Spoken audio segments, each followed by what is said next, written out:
In today's video I'm going to be talking about waterproofs and why I think they don't work like they should do. In the real world they don't live up to the hype that the manufacturers claim.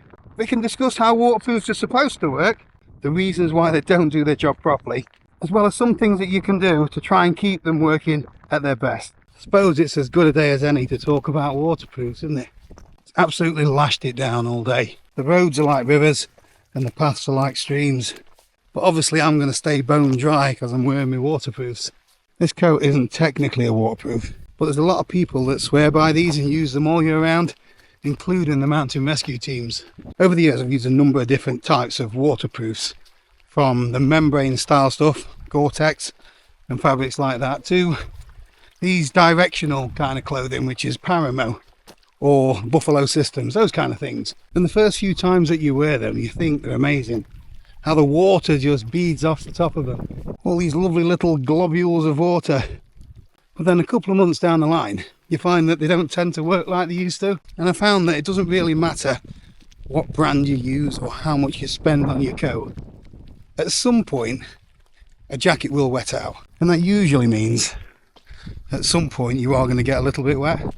So when it comes to waterproofing, probably the most famous brand that most of us have heard of is Gore-Tex.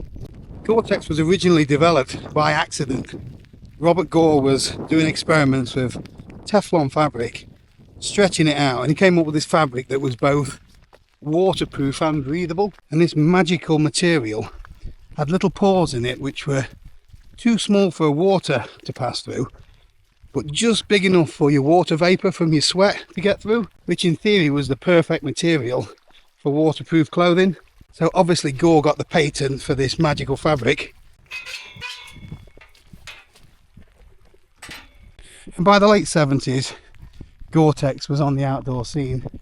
So although Gore-Tex had this technology locked down, there were plenty of other waterproof or weatherproof materials out there, such as eVent, Tech, which are very similar membrane style waterproof. Then you've got the more traditional style of waterproofing where you might get a cotton or canvas style fabric that's got a wax coating on it, a bit like the G1000 materials that Fjallraven use now.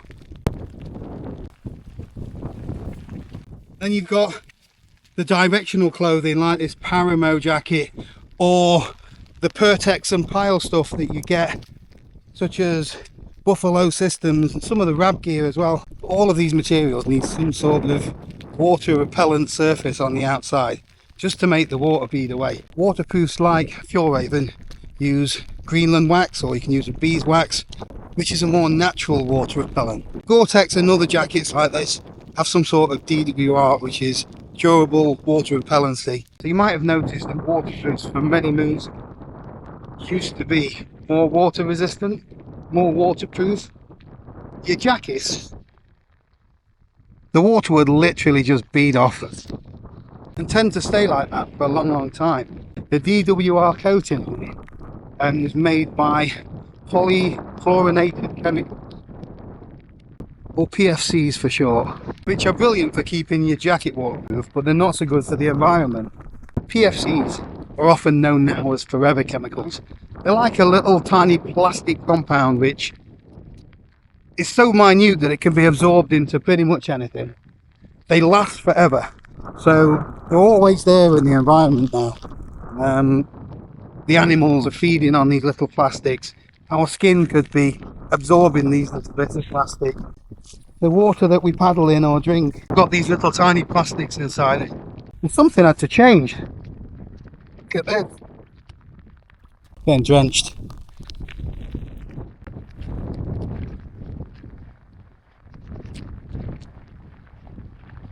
You know, from the late 70s till 1997, Gore-Tex gave this patent for a material that was slowly polluting the planet, shall we say. And in the meantime, all these other companies have developed more environmentally friendly versions. So once Gore-Tex patent ran out, they too were scrambling around trying to find ways of making a better fabric. And I say better, may not be as waterproof, but better for the planet. So these new PFC free coatings, which you still need on these jackets, Apparently they are not as durable as the original PFC versions, but they can be just as waterproof or water resistant. But it doesn't last as long, so you need to keep reproofing your jacket. Look at these paths. A little bit of a view for you, look. PFC free coatings are usually now silicone or wax based or even plant based, but all of those can be broken down and they're not forever chemicals. So I've often thought you could just use a black bin liner as a waterproof, because that's waterproof, isn't it? But it's not breathable. So how do these fabrics actually work? The Gore-Tex style fabrics work with a membrane. Another river crossing. The membrane waterproofs got little tiny pores in them which are small enough to let water vapour from your sweat to escape, but also small enough not to let water through. That is the plan anyway. You're going to have to forgive the camera today. And that membrane is usually covered with some kind of maybe polyester outer which is breathable but has got a DWR coating on it, and that just makes the water basically bead off, allowing the membrane to do its thing. But at some point when that DWR fails, that outer surface wets out, which means that the membrane has got a thin layer of water over the top of it, and that doesn't allow the membrane to breathe. So you're going to get wet inside from all of your sweat. The more you move, the more you sweat, and the wetter you get inside anyway. This Paramo jacket works very differently. So this has got like a directional fabric in it, so it is much thicker than say a Gore-Tex shell. The outer layer still has a DWR coating on it, but there's no membrane in this. There is different layers of material that do different things.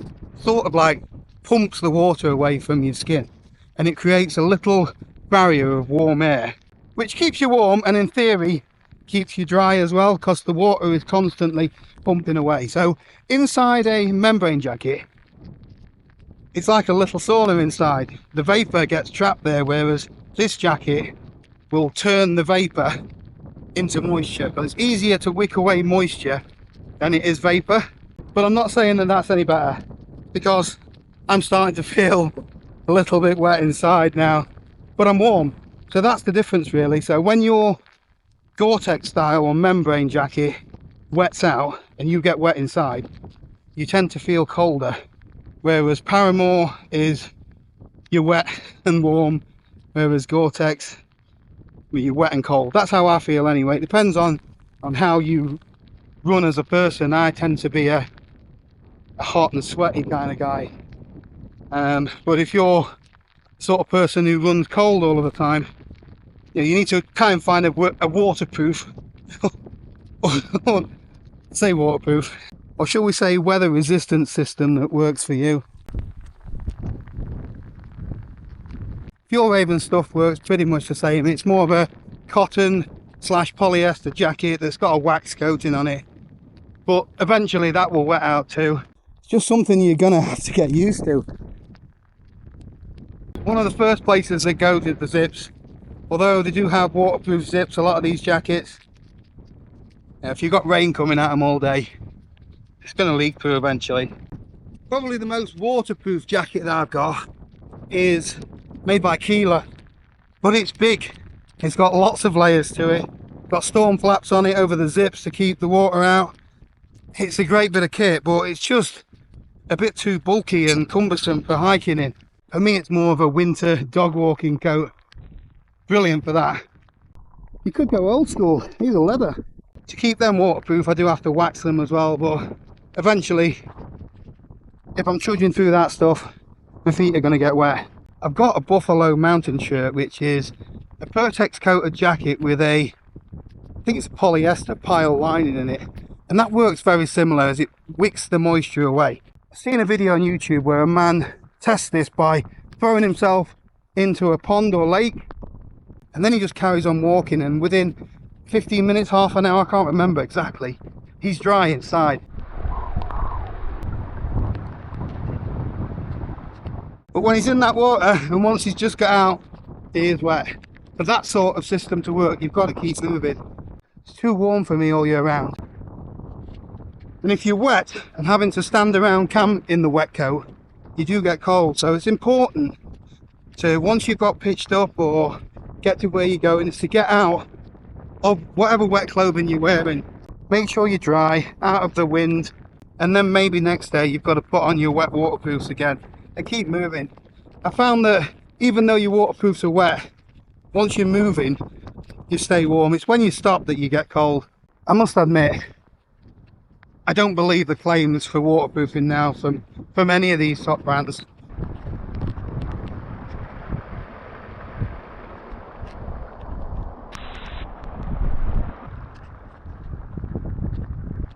The jackets themselves are great. I've had this over 10 years now, and it's still very serviceable. It's a little bit tatty around the cuff areas, and I've got small tear in it somewhere. But I reproofed this a couple of weeks ago, and this is the fourth time maybe that I've worn it, and it's wetting out now. You can still see that it's beading off quite a lot of the water, but there are areas where I'm getting a little bit wet inside. I'm not surprised though, look at it.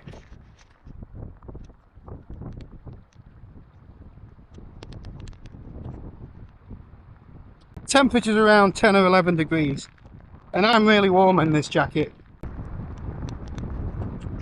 But to sustain that, I've got to keep moving, especially with this wind chill. So if waterproofs aren't really waterproof, what's the point? Why bother? Just wear something wool, which will help to keep you warm, I suppose. Although I am a bit damp inside, I'm not drenched inside. A waterproof jacket does a pretty good job at keeping most of the elements at bay, and it creates a little microclimate inside, so the layer that is close to my skin, it's keeping me warm. I wouldn't want to be out in this in just a t-shirt, that's for sure.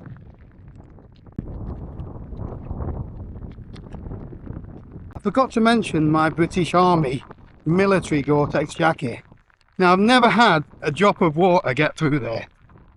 I know it's getting on a bit now, but what do they get, the military, that we don't as a consumer? Definitely a thicker and heavier jacket, but is the technology the same? If you know, please let everyone know in the comments.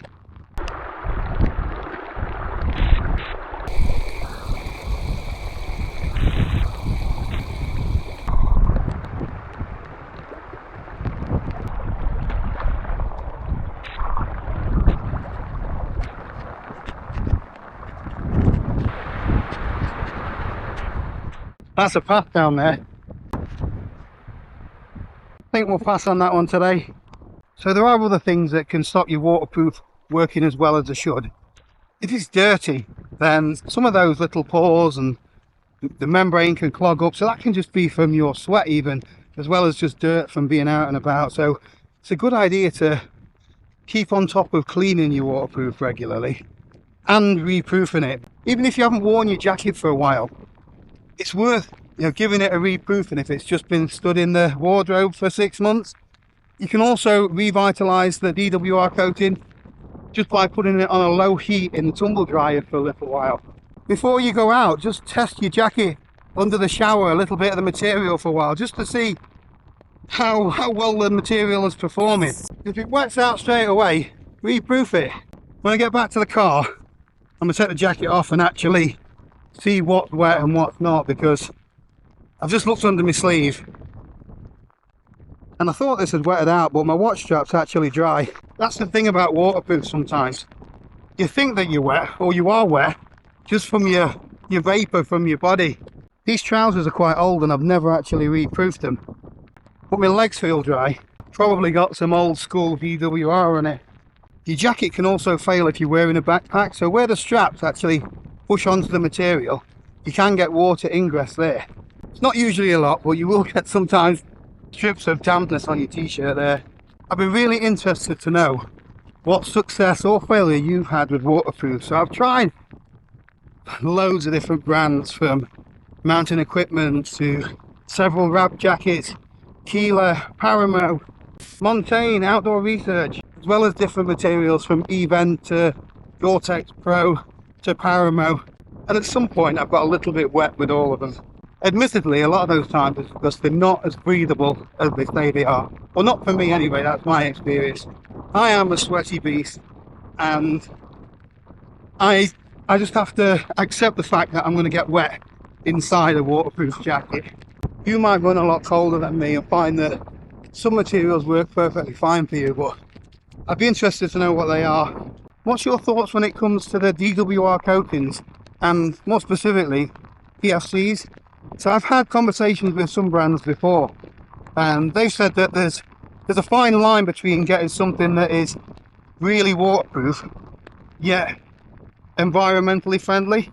For me personally, when it comes to a jacket, I'd rather have something that keeps out 90% of the elements but is more friendly to the environment. Obviously when it comes to a tent, I want something that's going to keep out all of the water, but it's a different type of technology. That it doesn't have to be a breathable fabric like a jacket does.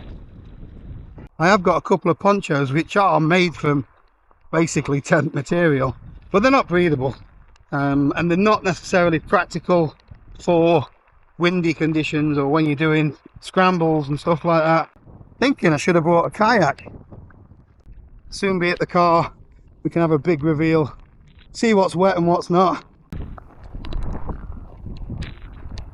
To be fair, it's still beading. I'll have to have a look at the hood area on screen when I get home.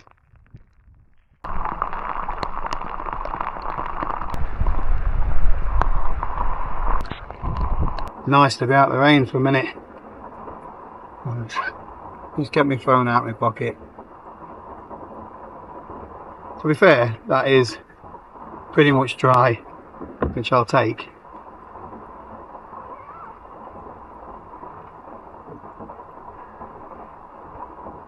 Get the coat off, see what's wet. So the back of my hat is actually dry, or the top of my hat. I don't know if that is wet through from just soaking around from the peak, because that's been sticking out.